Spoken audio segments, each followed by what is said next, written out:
about spiders, but not just spiders, because there are more than spiders in the arachnid group. There are also scorpions and ticks and mites. So arachnida, just like I said, this is the class we're in, is spiders, mites, ticks, and scorpions. So it's more than just spiders. And for your insect collections, even though we're collecting insects, you can have one, maybe two spiders, but I prefer like a spider and a tick. You're not going to find a scorpion really. Mites are very tiny, so you're probably not going to find those either. These animals actually have a very bad reputation, but this isn't entirely deserved.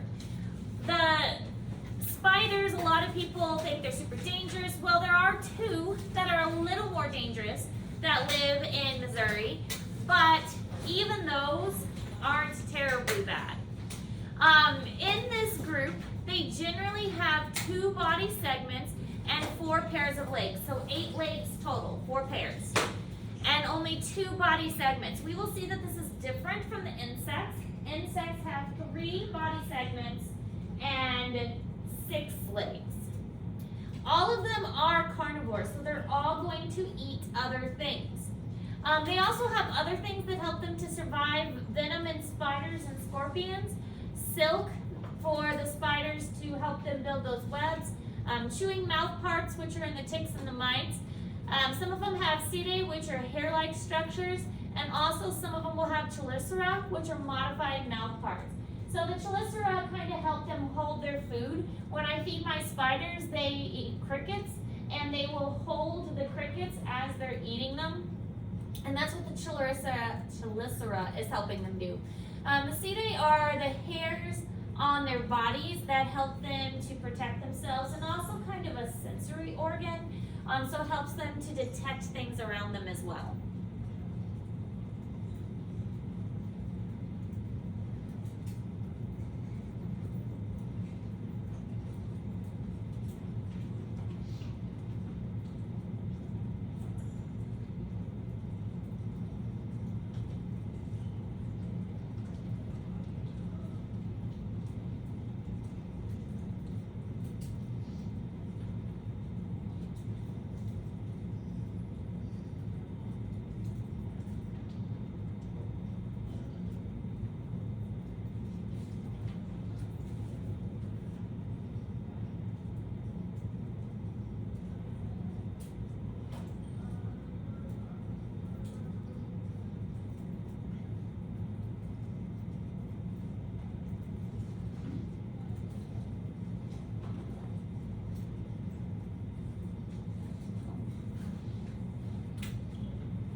So a couple other things: they are bilaterally symmetric.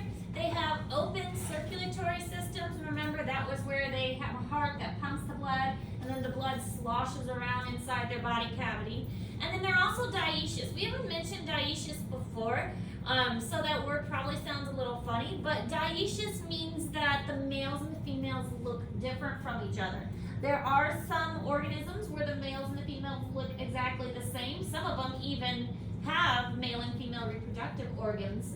Worms, for instance, earthworms, have both male and female reproductive organs. But in the case of spiders, the males and the females do look different. Here's a good example. This is a female black widow, the really large one, and the small one is a male black widow. So they do have different appearances. So dioecious, di means two.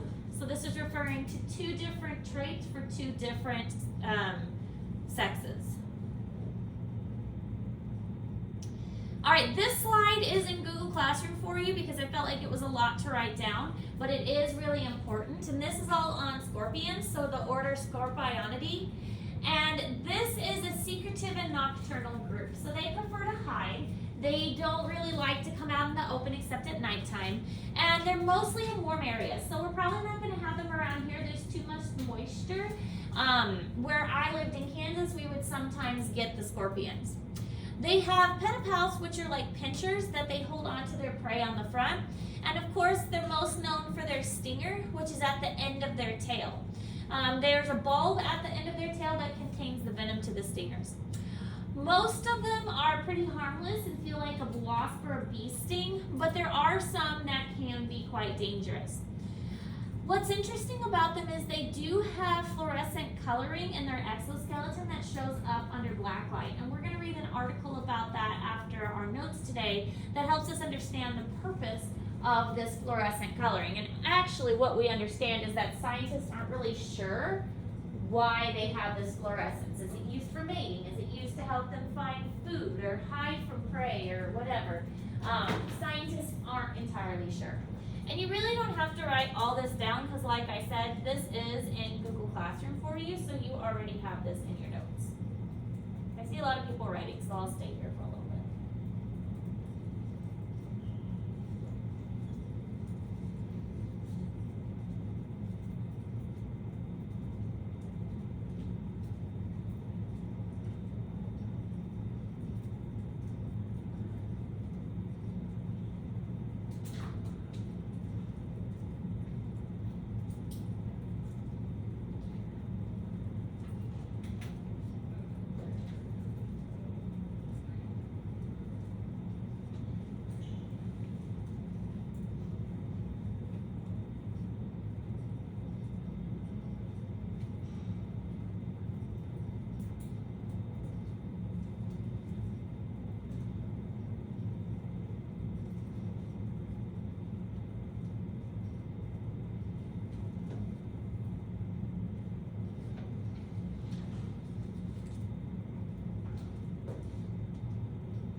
Alright, so scorpions are really kind of interesting.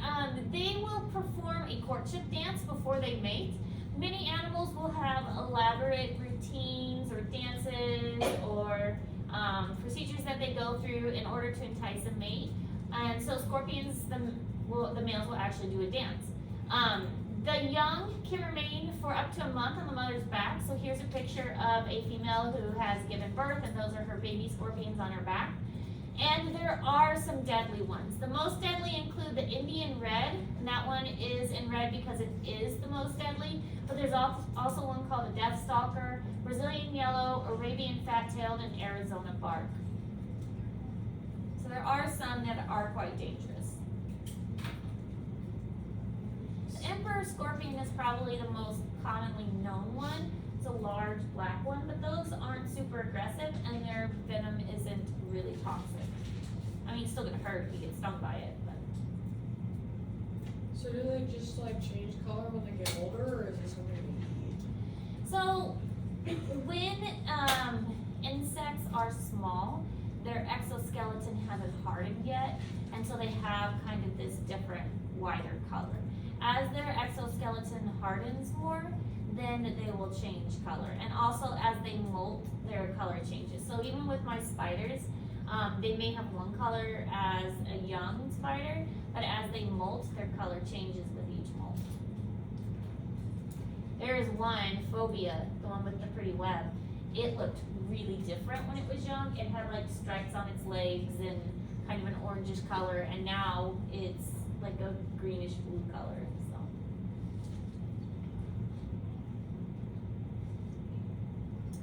All right, so this is a scorpion mating dance.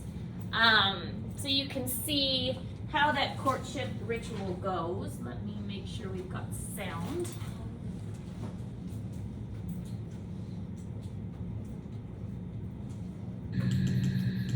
Let's say you're a female scorpion in Africa. Your biological clock is ticking, and it's time to mate. You attract a suitor by sending self-generated perfume wafting into the air. Naturally, a wandering male comes scuttling toward you. To seal the deal, you send out good vibrations, which are picked up by these ultra-fine sensory organs. Your eyes are like limpid pools. All 8 of them. You've attracted a partner, but you are still in complete control. Why? Because if he doesn't fulfill his role, you can kill him at any time. He grasps you by the forelimbs, caressing you with his tail. So far, so good. Now it's time for the courtship dance. There's more to this than a quick spin around the dance floor. His strategy, of which you are well aware, is to plant a sperm packet on the ground and then maneuver you on top of it, hoping you'll take it into your body. Maybe it's the raffish twinkle in his eye.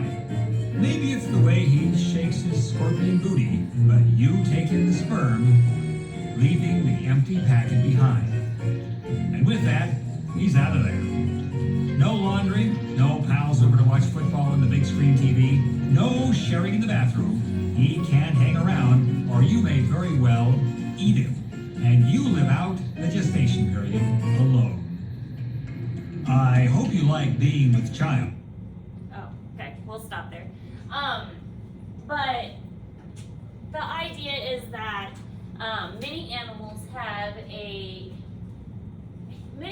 will use the strategy of one taking care of the offspring and the other one leaving them to do most of the work. And so that's why in nature, the males will often, like if you think of a male bird, for instance, especially like ducks and geese and things, the males are more colorful than the females because the females have to do a lot of the work of actually raising the young. So the males want to show that they have good genetics to pass on. So that's kind of the idea behind that, is the males are trying to show that they have good genetics to pass on. Now, remember that these slides, anytime we come across them with the star, these are in Google Classroom, but this next test will have an identification portion. So any of these pictures that we talk about in class are free game for using in the identification portion of the test. So Emperor Scorpion, this is the Death Stalker, which is one of the more dangerous ones. Giant Sand Scorpion, and this is called a Tailless Whip Scorpion. These guys look really, really creepy, but they're actually harmless. They don't have any venom, so they can't hurt you. They don't even have a tail. They just look really creepy. But these are the ones that you would be responsible for the test. This one again, Death Stalker, as the name suggests, is more dangerous. And the Emperor Scorpion is a very common one. You actually see these in pet stores sometimes, and some people do have them as pets. They're also the ones that have that fluorescent color and show up under black light pretty well. Oops, I went the wrong way. There we go. All right, so spiders now. Spiders have pedipalps, and these pedipalps, they look like short little legs on the front. You can definitely see them on my tarantulas. They look like stubby little legs that are out the front. And so if you counted, it would actually seem like they have 10 legs instead of 8, because those first set is a pedipalps. These are sensory, but in males they do use them for transferring sperm. Remember that insects, I don't know if we talked about it, insects have a cloaca, which is a common opening. Many animals have a cloaca, including birds and reptiles. And so it's a common opening that they reproduce through, but they also like excrete waste and things through it as well. So the spinnerets are found in spiders and used for manipulating silk at the base of the abdomen. And there are different kinds of silk for different purposes. So there is very sticky spider web that some spiders like spin across the trees, the beautiful ones like you see in pictures, with the dewdrops on them. Those are a stickier type of web, but the webs that my spiders build is more like a cobwebby texture. And that's because the tarantulas don't use their webs to catch food. They use it more as a protect themselves, building a home, that kind of thing. Tarantulas are more of a sit and wait predator, so they're gonna sit quietly and wait for something to come close and then they'll snatch it up. Most venom is not dangerous to humans. There are two exceptions to this, the black widow and the brown recluse, both of which we have in Garden City in Kansas, and we have both of those here as well. I haven't seen any black widows, I've only been here a couple months, but I have seen several recluses. So they are, especially here in the building, I've seen several brown recluses here at the school. So they are fairly common, but the thing with them is black widows, once they build a web, they will generally just stay there and they don't go anywhere. Brown recluses are more secretive, which is how they get the name recluse. And they're the ones that are a little more, they're not aggressive, but they'll hide in like the back of the closets and stuff. Or like a bookcase is a good example, an old bookcase that's not used much, they'll hide behind the books. And so when you go to take a book out or something, they might feel threatened by you coming at them all of a sudden. So they're not trying to attack you, they're just trying to protect themselves. Some can have urticating hairs that have itchy and irritating barbs. And that is true for all of my tarantulas. All of the tarantulas I have here in class I specifically selected for not being very toxic venom. So even if they were to bite, if you like a bee sting, it's not very dangerous. You could not die from any of my tarantulas. I wouldn't bring anything dangerous into the school. But their hairs are super itchy. I'm gonna look at a picture in a moment of what the urticating hairs actually look like. And they have these little barbs on them that can get like stuck in your skin if you breathe them in, because some of them are really small. It can irritate your lungs. Also get in your eyes. Somebody compared it to like the house insulation, where you get that insulation in the fiberglass, and it makes it hard to breathe. It makes your skin itch. Very kind of similar idea.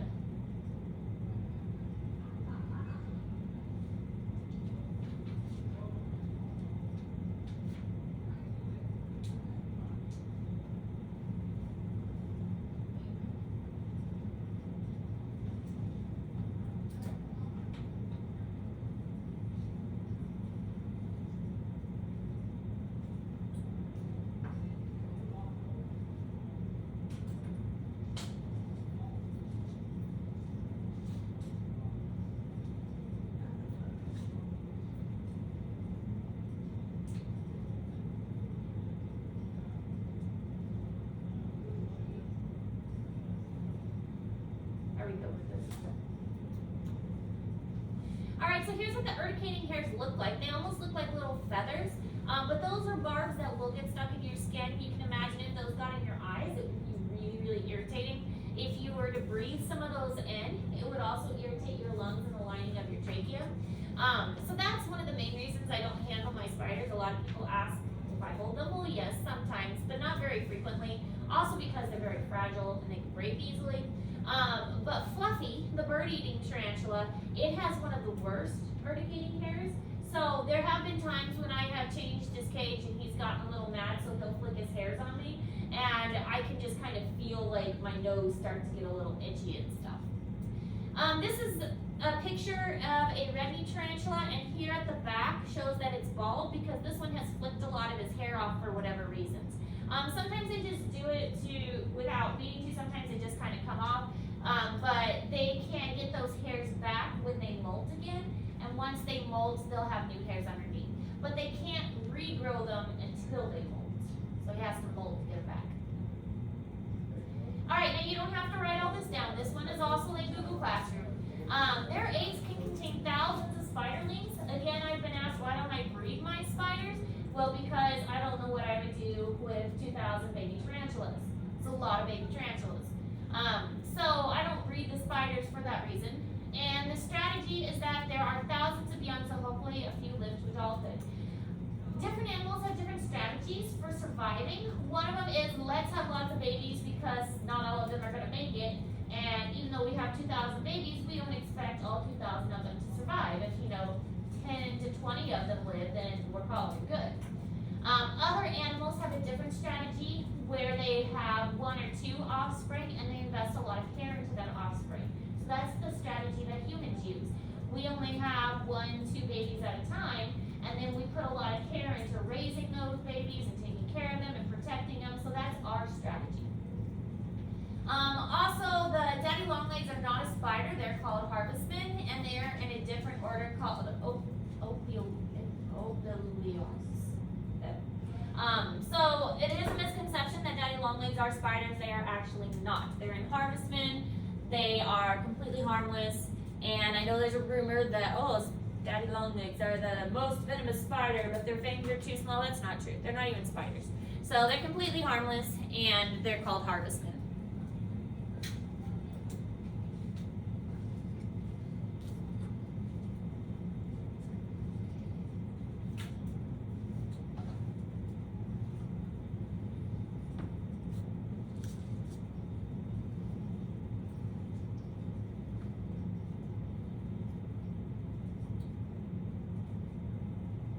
Good students. You don't even have to write this down, you're still writing it down.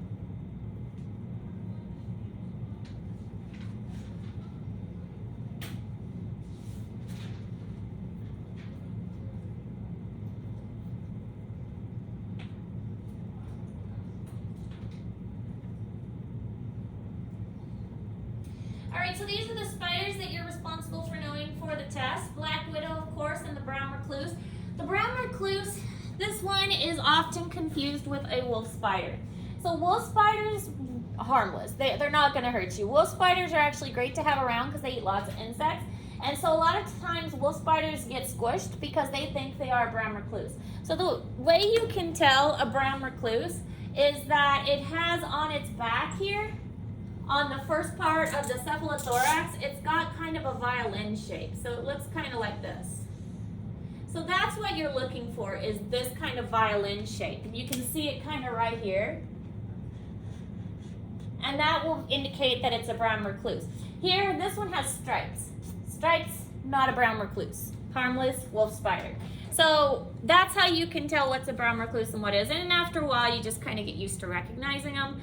Wolf spiders tend to be stockier and bigger. Brown recluses tend to have really long legs. Black widow's pretty easy to identify. That one most people can get.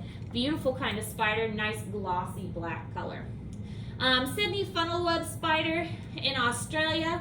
And then the orb weaver is really pretty. We have those around here. It has the zigzaggy pattern on its web. And there's been a lot of research as to why they have that zigzag pattern. And I think it has to do with, I can't remember. It might be that helping to catch prey or helping them to make their web more stretchy. I don't remember. But there has been a lot of research into that. Also, the black widow, there's been a lot of research around their webbing because their silk is as strong as steel. Like for the width of it. If you had a piece of steel that was the same width as a spider silk, the black widow's spider silk would be stronger than that. So it's an amazingly strong type of web. Alright, so ticks and mites, we're going to talk about those quickly. These are ectoparasites, ecto meaning outside. And did you have a question? Yeah, what are those spiders that you see in the big webs in the trees, they're all wrapped around, what spider makes this? Oh, you mean like it looks almost like a cocoon up there? Yeah. Those sometimes are silkworms. Silkworms are a type of caterpillar that turns into a moth that builds those big webbing to protect them. So sometimes they're spiders. There are funnel spiders. I've noticed a lot around here that build kind of a funnel web. They're not dangerous either, but they can be quite large and intimidating looking. So it really depends. If it's up high in a tree, it's usually a silkworm. If it's lower and has kind of a funnel leading out of it, then it's a funnel spider. Any other questions? Alright, so ectoparasites mean outside. Ticks and mites are parasites. We haven't really talked too much about parasites, but parasites are organisms that need other organisms to survive. They can't really survive on their own. They need to eat something else in order to survive. They can carry diseases or cause irritation. Part of the reason they carry diseases is they'll bite one person, fall off, and then go bite something else. And so they're transmitting traces of that blood from one organism to another. Ticks carry Lyme disease. I actually have a cousin who got Lyme disease, and it was very, very severe. And it was undiagnosed for a while, so she's still suffering for it, even though it's been like 10 years since she actually got it. So it can be quite serious.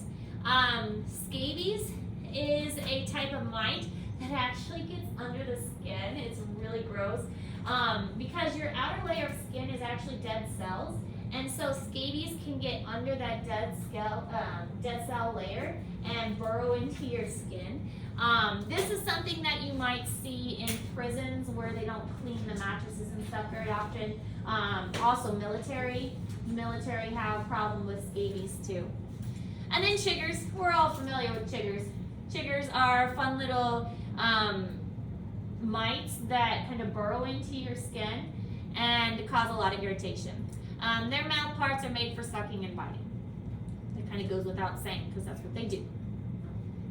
Nobody really likes any of these. These are not the fun animals. We didn't really have a lot of ticks in Garden City, so teaching my kids about ticks and chiggers is a new one too.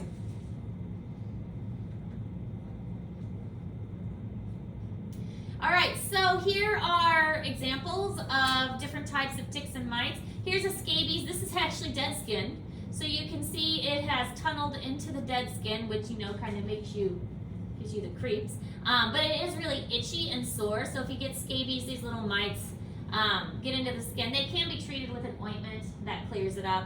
Chiggers look really small like this. Here's a tick. This one is just a tick species because there's so many types of ticks. We're just going to say this is a tick. The eyelash mites, we talked about these before. These are the ones that live in the eyelashes. So this is what they look like, and here's what they look like next to an eyelash. So this is their abdomen sticking out. All right, so that was a lot of notes for today. But we did cover the arachnid group. Arachnids are amazing animals, lots of interesting things going on with them. You can have one, maybe two arachnids in your collection. They need to be different, of course. Remember, all the animals in your collection need to be different. Any questions about any of the material we covered today? All right, so we have two things we're working on. Crayfish dissection prep, which is due on Friday. I believe our dead stuff has come in. I saw it in the office, so I'm gonna have my TA next hour go get it for me. But we should be able to dissect crayfish, so that's good that we've got those. The other thing that we're starting today, this shouldn't take you very long, is a scorpion article. There's an article called Glowing Arachnids that is in Google Classroom, and we're not going to read it together as a class. You're going to read it on your own, and you're going to do these different things. As you read it, you're going to underline the main idea as you see it. You're going to highlight any key terms throughout the article, and then on the right and the left margin, on the right side, you're going to summarize like what the author is saying, what the author is trying to tell you. And on the left side, you're going to write your thoughts, like this is interesting, I already knew this, I have a question about this, or something like that. So this is all in Google Classroom, like with the instructions as well as with the article. So that will also be due on Friday. So two things we're working on: crayfish dissection prep, trying to get that done so we are ready to dissect, and also the scorpion article. Tomorrow we will be going out around the building again to catch monarchs and to catch insects, so just be prepared that we'll be out and about tomorrow as long as it doesn't rain. The weather should be pretty nice, maybe a little bit cool, so be prepared for that too. And then we'll take more notes on Thursday, and then we'll probably go back out Friday because it's a good way to end the week. Any questions? All right, get to work.